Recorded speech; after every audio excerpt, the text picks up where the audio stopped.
Halo semuanya.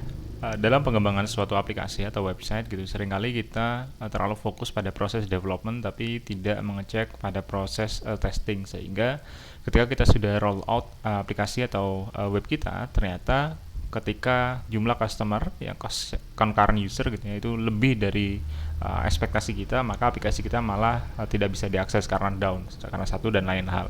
Makanya untuk sebelum roll out aplikasi atau solusi, baiknya kita melakukan salah satu testing, yaitu load testing. Mungkin teman-teman udah familiar dengan beberapa tools load testing yang biasanya selalu tersedia di Linux, sepertinya Apache Benchmark, atau kalau misalkan familiar dengan Java pakai JMeter. Tapi ada satu lagi tools untuk load testing yang menurut saya cukup fleksibel dan menarik untuk teman-teman coba, yaitu Locus.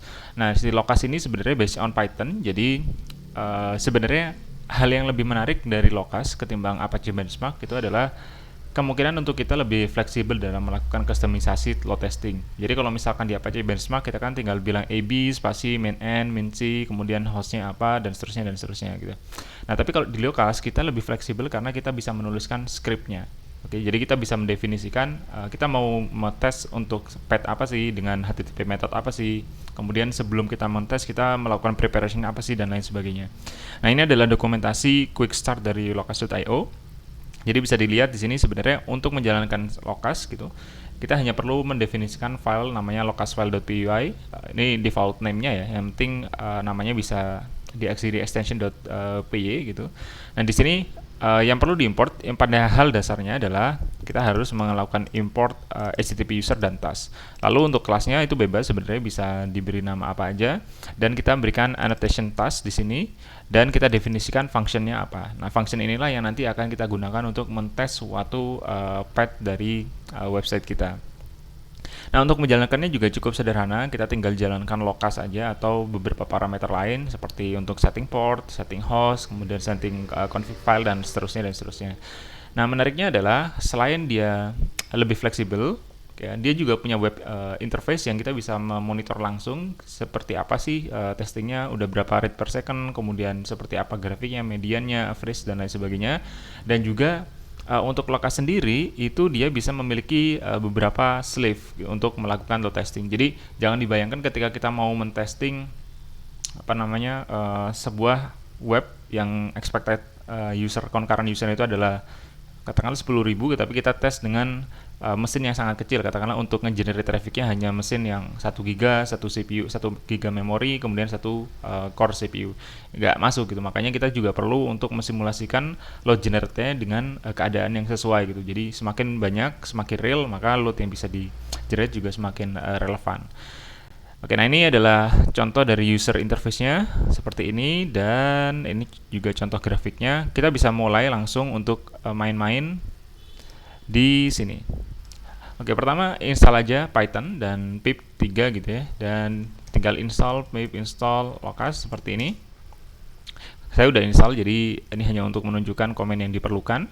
Nah, selanjutnya kita bisa buat sebuah file namanya locusfile.py seperti ini. Nah, di dalamnya kali ini saya cuman pengen menunjukkan bahwa kita bisa melakukan testing terhadap website development saya dev.aria.id, itu website untuk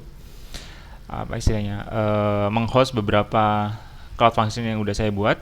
Jadi saya pengen tahu sebenarnya berapa sih rate per second dan juga response time dari /swagger.json gitu, dari website yang saya host sana. Nah, karena kebetulan saya nge-hostnya di cloud storage, jadi harusnya sih aman ya. Dan ini cuman get, jadi nggak ada database connection atau database query yang dihandle dari testing ini. Jadi harusnya sih cukup bagus. Oke, ini adalah contoh dari file si Locusnya, file definition.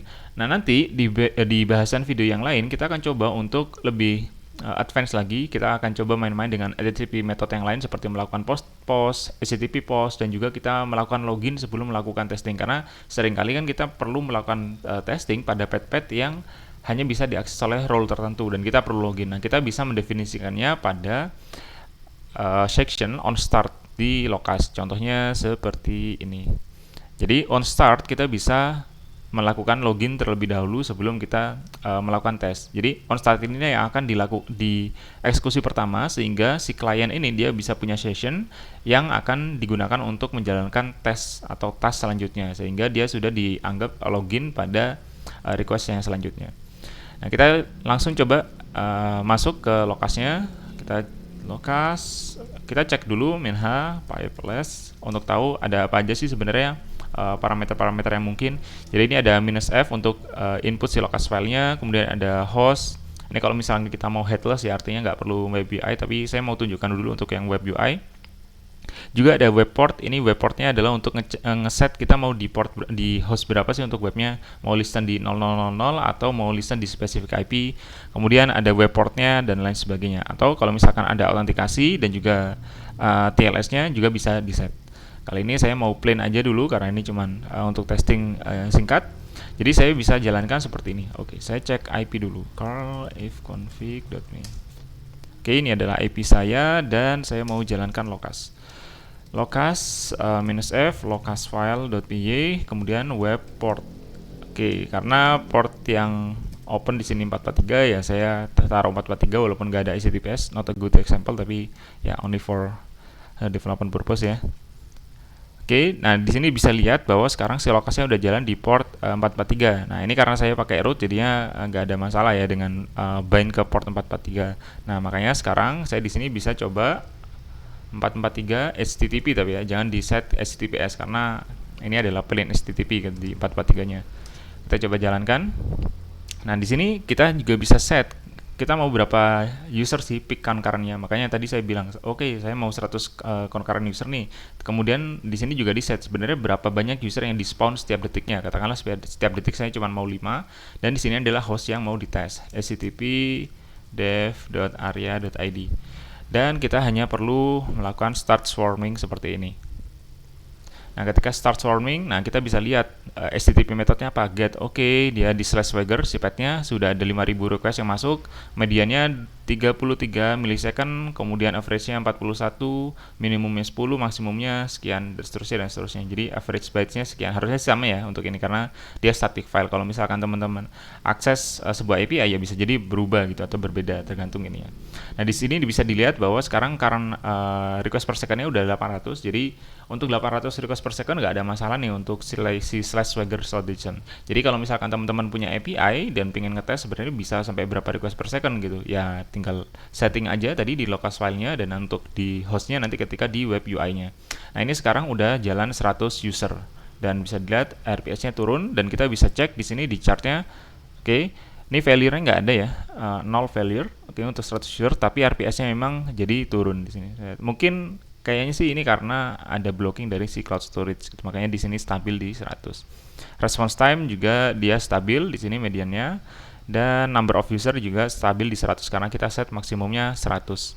Ini failure kita juga bisa cek sebenarnya nggak ada fail di sini, exception juga nggak ada, task oke 100% swagger. Jadi karena tadi kita definisikan tasknya hanya ada suatu di /swagger, maka ya hanya akan ada satu informasi di sini.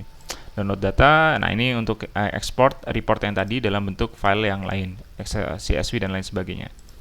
Oke, itu dulu pengantar untuk Lokas untuk melakukan load testing yang lebih fleksibel sebagai alternatif Apache Benchmark dan juga Jmeter. Kalau kalian merasa video ini bermanfaat, jangan lupa untuk like dan juga share ke teman-teman kalian sehingga mereka bisa dapat manfaat dari video ini juga. Sampai jumpa di video selanjutnya.